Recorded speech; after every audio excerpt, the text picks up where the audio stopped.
Hello à tous, c'est Yoel pour Force Player. On se retrouve aujourd'hui pour un nouveau Rejoue ou pas et pas d'effort, flemme, je suis malade, fatigué et Séverine m'a honteusement planté pour cette vidéo.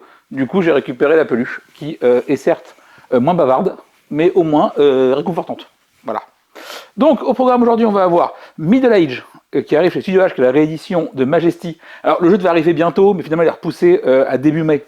Ça arrive, hein, ça va pas tarder. On va avoir le monde de Rétera, le nouveau Eric Lang. Ça, c'est très très bien. On vous en parle après aussi un petit peu après. On va avoir aussi au programme du Feu d'Homme. Ouais, on sort un peu les gros basiques. Et enfin, Coffee Rush. Ça, c'est moins bien. On est parti?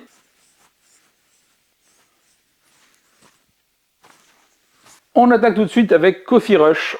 Coffee Rush, ça, c'est pas bien passé. Hein. Ça sort, c'est sorti chez Asmodee il y a pas longtemps. On l'a présenté à Cannes, j'y ai joué il y a pas longtemps avec Carole. Et ben, ok. À noter que le matos est absolument incroyable. Vous avez carrément des petites tasses en verre qui sont ouf. Le matos c'est dingo. Vraiment, là-dessus, rien à dire. Mais c'est à peu près tout ce qui sauve le jeu. Parce qu'en gros, le jeu c'est quoi? C'est du pick-up and delivery. Vous allez récupérer des ingrédients, vous avez des commandes à remplir, et voilà. Et pour comment vous récupérez les ingrédients, vous vous déplacez à chaque tour de 3 cases sur le plateau, et chaque mouvement que vous faites, vous récupérez un ingrédient. Voilà. Et le twist, c'est il n'y en a pas, hein. Il y a zéro twist. Il y a zéro twist. Le jeu s'appelle Coffee Rush, tu te sens jamais dans le rush. Ok, le jeu te file des commandes à faire en plus tout le temps, et t'es là, genre, bah ok, soit. Sauf que tu peux jamais aller beaucoup plus vite que ce que te file le jeu. Le matos, en vrai, il est cool, mais il nuit tellement à la lisibilité que c'est pénible. Parce qu'en fait, tu vois jamais les trucs qui sont en dessous de ton verre au niveau des ressources. Non, vraiment, c'est chiant. C'est chiant, et j'ai détesté ma partie. Enfin, c'est même pire que ça. Ça m'a laissé complètement indifférent. Je m'en fous. Tu vois, je dis souvent que si un jeu n'existe pas, c'est pas grave. Et ben Coffee Rush, vraiment, s'il n'existe pas, c'est pas grave. C'est pas gentil, je sais, c'est pas gentil. Oui, oui, je comprends. Mais vraiment, la partie a été nulle, sans aucun intérêt. T'as pas de choix à faire en fait. Vraiment, tu vas faire ce que tu peux faire. Et puis voilà. Donc, il n'y a rien qui le sauve. Si vraiment l'acheter pour récupérer le matos et faire du proto avec, peut-être. Et encore, vraiment, c'est vraiment une mauvaise idée, je pense. Mais enfin bon. Est-ce que je vais rejouer? Non, évidemment que non. Hein. On est sur un bon gros 1 des familles. Hein. Non, non. Je n'y jouerai pas, je le vendrai pas. Pff, ça me saoule. Rien que d'en parler, ça me fatigue. Même ma voix, elle est déjà partie en week-end, elle ne veut pas en parler. Ah, non, mais vraiment, Coffee Rush, c'est purge, quoi. Faites pas ça.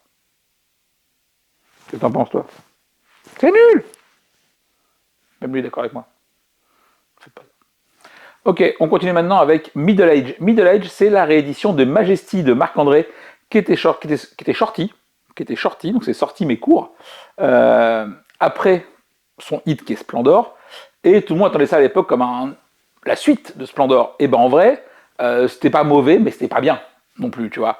Et j'avoue que quand j'ai appris que Studio H allait rééditer Majesty, enfin du coup Middle Age, parce qu'il change de nom, et pas que, j'étais là genre, est-ce que vraiment on a besoin de ça? Tu vois, ça fait de ces jeux, on les a oubliés, et tant pis pour eux, et c'est pas grave, tu vois, on passe à autre chose.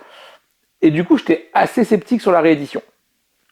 On a eu la chance d'avoir une copie presse à Cannes, on a pu y jouer 2-3 fois.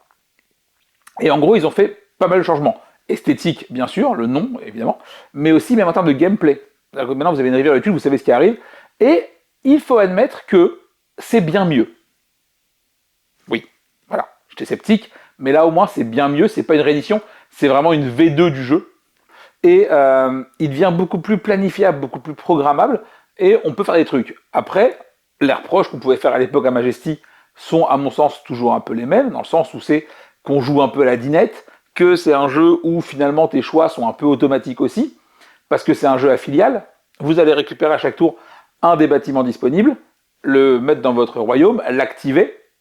Plus vous avez de bâtiments identiques, plus il proc de manière efficace. Et voilà. Et puis là, la différence qu'il y a, c'est que maintenant, dès que vous prenez un bâtiment, vous replacez votre chevalier, votre cheval, je sais pas, sur la ligne d'en dessous qui prend votre prochaine tuile. Et système à la King Domino, plus vous êtes placé tôt dans la ligne, plus vous jouerez en premier. Parce qu'évidemment, les tuiles les plus fortes sont des numéros plus tard. Donc voilà.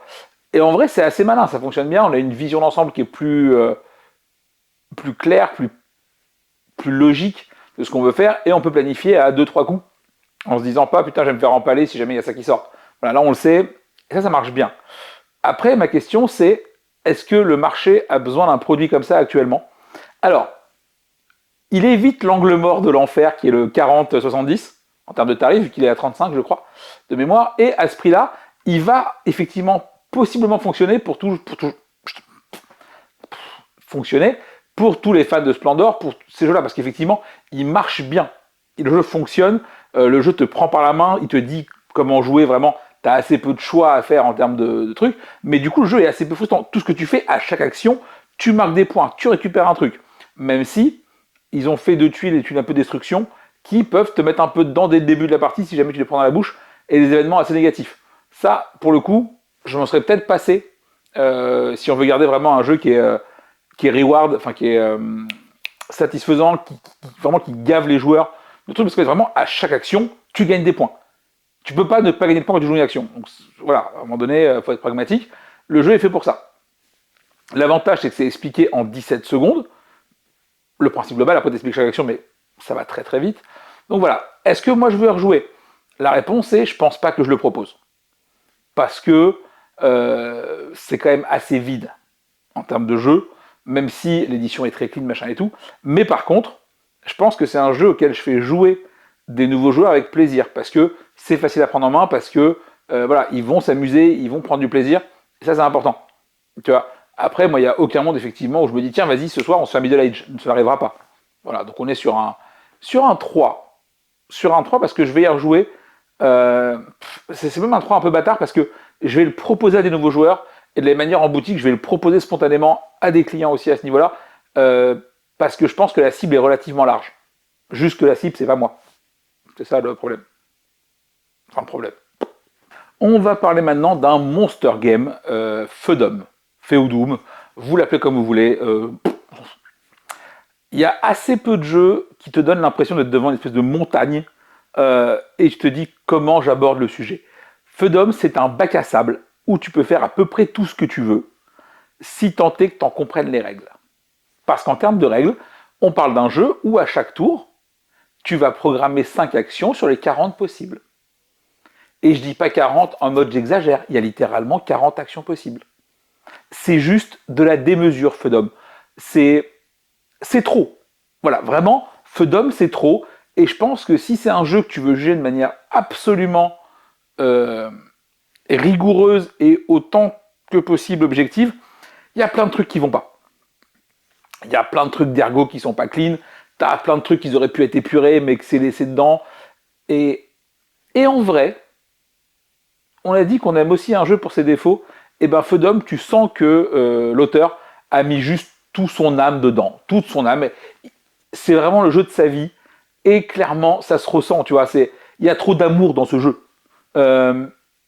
Il a voulu faire preuve de démesure, et ben c'est le cas. Voilà.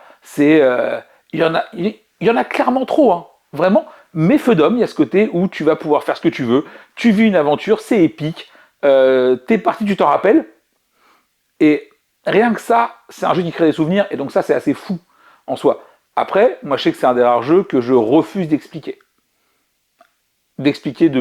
Entre guillemets, depuis le départ. Je demande souvent aux gens, quand une partie est programmée, de au moins mater une vidéo règle globale, et après, effectivement, j'y reviendrai, parce qu'il y a trop de choses.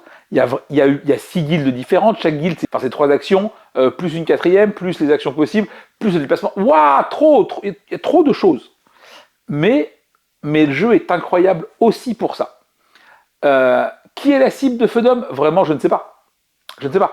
C'est les gens qui n'ont pas peur de se taper 30 pages de règles et d'expliquer des règles qui vont durer 1h30. Donc il faut les gens pour les expliquer, il faut des gens prêts à les écouter, parce que vraiment, on est, je l'ai dit au début, mais sur un monster game, vraiment, hein, il a une présence folle sur la table, graphiquement, on n'aime pas, mais pareil, il y a un vrai parti pris, il y a vraiment de la gueule. Voilà, Feudum, c'est tout ça. Et Feudum, t'y vas pas. C'est vraiment des rares jeux où à la maison, genre, quand un jeu sort pas souvent, il dégage. Tu vois, parce qu'il n'y a pas la place, parce que voilà. Feudum, c'est un des rares jeux où t'en fais une par an, et ben il reste quand même là, parce que la partie que t'as fait cette année-là, elle est quand même trop cool. Et tu t'en rappelles. Et c'est effectivement un jeu qu'on va sortir à chaque grande occasion. Genre, dès qu'il y a un gîte, on sait que le jeu sera là. Dès qu'on a du monde qui vient pour un week-end jeu, il y a des chances que le jeu sorte. Donc voilà, vraiment, c'est ça, Feudum. C'est le too much, tout le temps, sur tous les points. que ce soit en termes de matos, de règles, trop. Ouais, je pense que c'est le mot qui matche le mieux avec Fedom, c'est trop. Mais c'est un trop que j'accepte parce que vraiment, comme j'ai dit, l'auteur a mis vraiment tout son cœur dedans, tu vois, et ça compte. Ça compte, tu vois. Après, est-ce que le jeu est bien? Oui. Évidemment, on n'y jouerait pas sinon, tu vois. Effectivement, pouvoir te dire, tiens, je vais devenir maître de guilde de je ne sais quel truc pour faire je ne sais quel machin, pour aller peut-être combattre des gens ou pas, ou devenir plutôt un aventurier qui va se balader. T'es libre. Le jeu va te raconter l'histoire que tu veux et tu vas faire ton histoire toi-même. Et ça, c'est assez fou. Tu vois, surtout sur un. C'est quand même plus ou moins un Eurogame malgré tout, hein, parce que c'est de la programmation d'action avec des ouvriers. Donc voilà. Mais Fedom, ça ressemble à rien d'autre. Quand tu joues à Fedom, tu joues à Fedom, tu joues pas à autre chose. Et rien que pour ça, le jeu mérite d'exister. Et je trouve ça assez incroyable. Voilà. Je peux pas vous le résumer là en 5 minutes de pitch. Il faudrait quasiment une vidéo dédiée à Fedom. D'ailleurs, si vous voulez une vidéo dédiée à Fedom, marquez-le en commentaire. On pourra clairement l'envisager parce que le jeu est tellement riche, il y a tellement de choses à dire dessus que ça se fait. T'en as pensé quoi de Fedom, toi? Bah, j'ai pas tout compris, mais c'était bien. Voilà. Et ça, c'est ce que vont vous dire beaucoup de gens après une première partie. C'est on n'a pas tout saisi. Il y a plein de règles qu'on n'a pas captées et qu'on n'a pas voulu voir parce que voilà. Mais on a kiffé la partie parce que c'était incroyable. Évidemment, ne lancez pas de Fedom à 2h du matin en fin de soirée parce que ça va être très compliqué pour tout le monde. On connaît des gens qui l'ont fait et qui n'ont pas aimé le jeu, mais c'est normal. Voilà. Est-ce qu'on veut rejouer? La réponse est évidemment que oui. Fedom, c'est vraiment. C'est pas vraiment un 5 parce que du coup, tu ne proposes pas tout le temps, mais tu vas le proposer dès que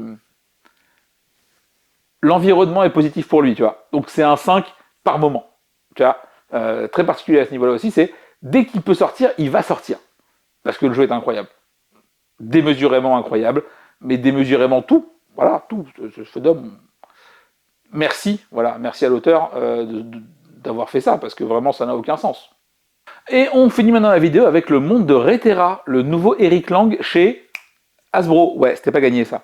Eric Lang, grand monsieur Eric Lang, on aime beaucoup tout ce qu'il fait en général. Souvent c'est beaucoup plus expert, hein. On va avoir du Rising Sun, du Blood Rage, du Hank, du Cthulhu Death Medaille, ce genre de choses. Donc généralement plutôt de l'Eurotrash, voire de l'Améritrash sur Cthulhu Death Medaille. Et là on nous a dit à Cannes, ouais, il a fait un nouveau jeu, c'est très familial, faut que tu ailles voir. Tu vois, Eric Lang familial, tu fais c'est chelou, mais tu dis que s'il fait ça et qu'il a mis un lapin à Cool Mini, c'est qu'il a forcément un truc cool dans les tuyaux, tu vois. Donc fatalement, c'est un des rares jeux où vraiment j'ai demandé la copie presse dès que c'est possible, et donc merci à Pixie de me l'avoir envoyé, parce qu'on a pu y jouer. Voilà. Et bon, je spoil, hein, c'est très bien, voilà, Reterra c'est très très bien, c'est du grand Eric Lang encore, hein, c'est très propre. Reterra, qu'est-ce que c'est? Eh ben le monde a fait de la merde, hein, comme d'hab, et le but va être de reconstruire un petit peu notre civilisation. Et globalement, c'est un jeu de pose de tuiles. Voilà. Vous allez avoir un carré de 4x4 à former. Vous récupérez une tuile, soit de la rivière à chaque manche, soit une de vos 3 tuiles jouées, enfin que vous avez reçues face à chaque début de partie, et vous allez en jouer une. Soit de votre main, que vous ne remplacerez jamais, soit de la rivière, qui est remplacée immédiatement.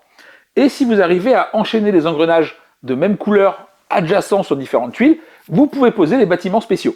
Il y en a 5 par partie. Il y a 3 setups proposés par le jeu, enfin 6, parce que les cartes sont recto verso.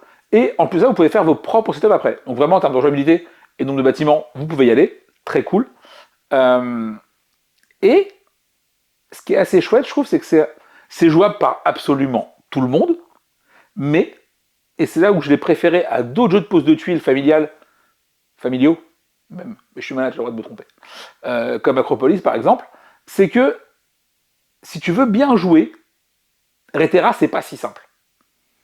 Parce que réussir à enchaîner tes petits engrenages pour faire ce que tu veux, marquer des points, machin et tout, bah c'est pas si simple.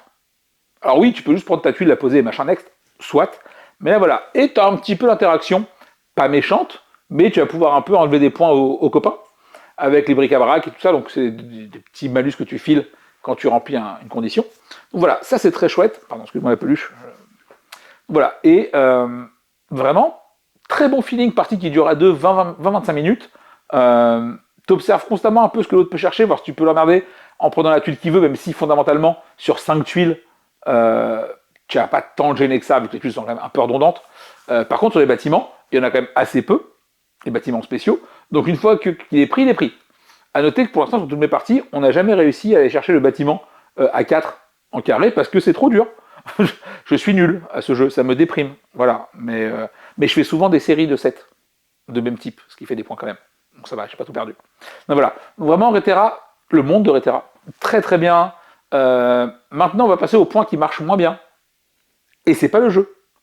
Deux petits bémols. Petit 1, Hasbro a oublié le nom de l'illustrateur. C'est pas cool.